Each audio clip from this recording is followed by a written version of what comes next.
السلام علیکم دوستو، اردو سٹوریز کو خوش آمدید۔ دوستو، ایک بار ایک باپ اپنے بیٹے سے ملنے شہر جاتا ہے۔ وہاں اس کے بیٹے کے ساتھ ایک خوبصورت لڑکی بھی رہتے ہیں۔ تینوں ڈنر کے ٹیبل پر بیٹھ جاتے ہیں۔ پاپا، بیٹا تمہارے ساتھ یہ لڑکی کون ہے؟ بیٹا: پاپا، یہ لڑکی میری روم پارٹنر ہے اور میرے ساتھ ہی رہتے ہیں۔ بیٹا: مجھے پتا ہے کہ آپ کیا سوچ رہے ہوں گے، ہم دونوں کے درمیان کوئی ایسا ریلیشن نہیں ہے پاپا، ہم دونوں کی کمرے بھی مختلف ہے اور ہم لوگ الگ الگ ہی سوتے ہیں، ہم لوگ صرف اچھے دوست ہیں۔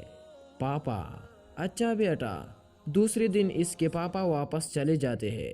ایک ہفتے کے بعد لڑکی: سنو، گزشتہ سنڈے تمہارے پاپا نے جس پلیٹ میں ڈنر کیا تھا وہ پلیٹ غائب ہے، مجھے تو شک ہے کہ پلیٹ تمہارے پاپا نے ہی چوری کی ہوں گے۔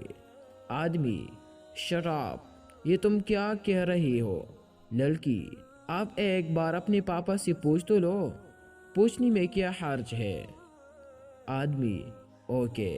آدمی اپنے پاپا کو ای میل لکھ کر بھیجتا ہے: ڈیئر پاپا، میں یہ نہیں کہہ رہا ہوں کہ آپ نے پلیٹ چوری، میں یہ بھی نہیں کہہ رہا ہوں کہ آپ نے پلیٹ چوری نہیں کی، اگر آپ غلطی سے پلیٹ لے گئے ہو تو پلیز آپ اسے واپس کر دیں، کیونکہ وہ اس لڑکی کی پلیٹ ہے۔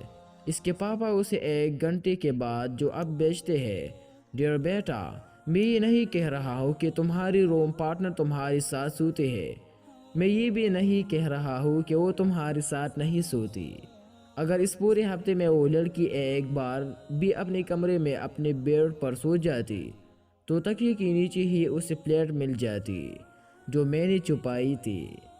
تیرا باپ کبھی بھی اپنے آپ کو والد محترم سے زیادہ ہوشیار، عقل مند اور پڑھا لکھا مت سمجھے، کیونکہ والد چاہے جتنا مرضی ان پڑھ ہی کیوں نہ ہو لیکن آپ سے زیادہ ہوشیار اور عقل مند ہوگا، اور باقی معاملوں میں بھی۔ اس لیے اپنے والدین کی قدر کرو اور انہیں عزت دو۔